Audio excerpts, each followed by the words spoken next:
بسم اللہ الرحمن الرحیم۔ السلام علیکم۔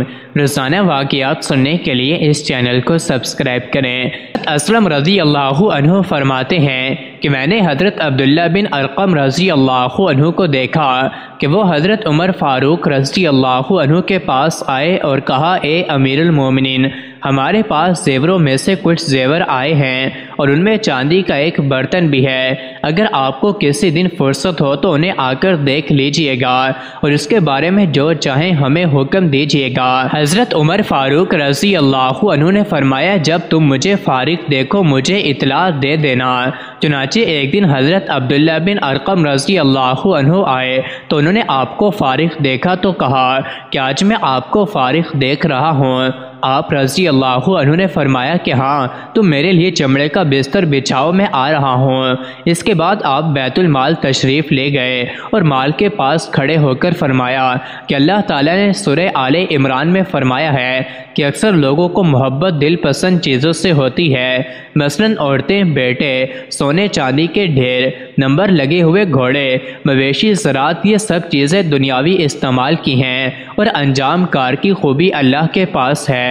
پھر فرمایا، اللہ تعالیٰ سورہ الحدید میں ارشاد فرماتے ہیں کہ جو چیز تم سے جاتی رہے اس پر رنج نہ کرو اور جو چیز تم کو عطا کی جائے اس پر اتراؤ نہیں، اور اللہ تعالیٰ اترانے والے شخص کو پسند نہیں کرتا۔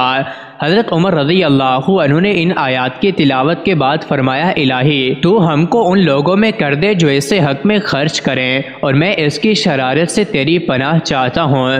راوی کہتے ہیں کہ اتنے میں حضرت عمر فاروق رضی اللہ عنہ کے صاحبزادے عبد الرحمن رضی اللہ عنہ آ گئے۔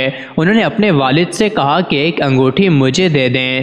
آپ رضی اللہ عنہ نے فرمایا کہ اپنی ماں کے پاس جا تاکہ وہ تجھے ستو پلائے۔ پھر حضرت عمر رضی اللہ عنہ نے اپنے بیٹے کو اس میں سے کچھ نہ دیا۔ پھر ایک دن حضرت عمر فاروق رضی اللہ عنہ ممبر پر تشریف لائے۔ اس وقت حضرت عمر رضی اللہ عنہ کی طبیعت ناساز تھی اور حکیم نے آپ کو شہد تجویز کیا تھا۔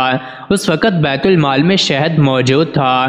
آپ رضی اللہ عنہ نے فرمایا کہ اگر تم لوگ مجھے اجازت دو تو میں اسے لے لوں، ورنہ وہ میرے لیے حرام ہے۔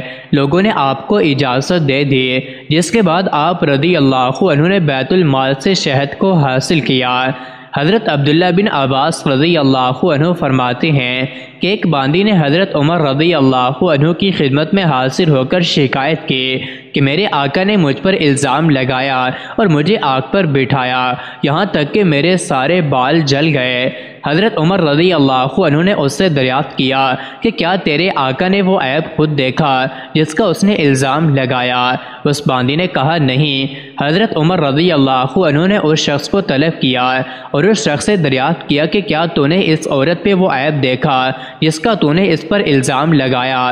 اس شخص نے کہا نہیں، میں نے اس میں عیب نہیں دیکھا، بس مجھے اس کے بارے میں بدگمانی پیدا ہو گئی تھی۔ حضرت عمر رضی اللہ عنہ نے فرمایا، اللہ تعالیٰ کی قسم جس کے قبضے میں میری جان ہے، میں نے رسول اللہ صلی اللہ علیہ وآلہ وسلم کو فرماتے ہوئے سنا ہے کہ غلام اپنے آقا سے اور بچہ اپنے والد سے بدلہ نہ لے، اور اگر میں نے یہ سنا ہوتا تو میں تجھ سے اس کا بدلہ ضرور نہ لیتا۔ اس کے بعد حضرت عمر رضی اللہ عنہ نے اس کو 100 کوڑے لگائے اور اس عورت کو آزاد کر دیا اور فرمایا کہ میں نے رسول اللہ صلی اللہ علیہ وآلہ وسلم سے سنا ہے کہ جس کی صورت بگاڑی گئی یا آگ میں جلایا گیا وہ اللہ اور اس کے رسول صلی اللہ علیہ وسلم کا آزاد کردہ غلام ہے۔ ایک مرتبہ حضرت عمر رضی اللہ عنہ مدینہ منورہ کے نواح میں واقع ایک گاؤں میں پہنچے اور اس گاؤں میں یہودیوں کی تعداد بہت زیادہ تھی۔ آپ رضی اللہ عنہ نے دریافت کیا کہ کیا یہاں کسی مسلمان کا بھی گھر ہے؟ آپ رضی اللہ عنہ کو بتایا گیا کہ یہاں ایک بدو مسلمان رہتا ہے جو بہت غریب ہے۔ آپ رضی اللہ عنہ اس بدو کے پاس گئے اور اس بدو نے اپنی بیوی سے کہا کہ ایک مہمان آیا ہے، اس کے کھانے کا انتظام کرو۔ بیوی نے کہا کہ گھر میں تھوڑے سے جو کے سوا کچھ بھی نہیں ہے۔ وہ بدو بولا کہ تم گندم کا آٹا کسی سے ادھار لے آؤ۔ بدو کی بیوی نے ہمسائیوں سے پتہ کیا مگر کہیں سے گندم کا آٹا نہ ملا۔ اس نے مجبوراً جو کی روٹی بنائی اور وہ آپ کے سامنے رکھ دی گئی۔ آپ کو خیال آیا کہ یہ بدو اور اس کی بیوی کے علاوہ ان کے 3 بچے بھی ہیں، چنانچہ آپ رضی اللہ عنہ نے روٹیوں کا چھٹا حصہ یعنی آدھی روٹی کھائی اور باقی بدو اور اس کے گھر والوں کے لیے چھوڑ دی۔ پھر آپ رضی اللہ عنہ وہاں سے رخصت ہوئے تو اس بدو سے فرمایا کہ تم جب بھی مدینہ منورہ آؤ تو عمر کے متعلق پوچھ لینا۔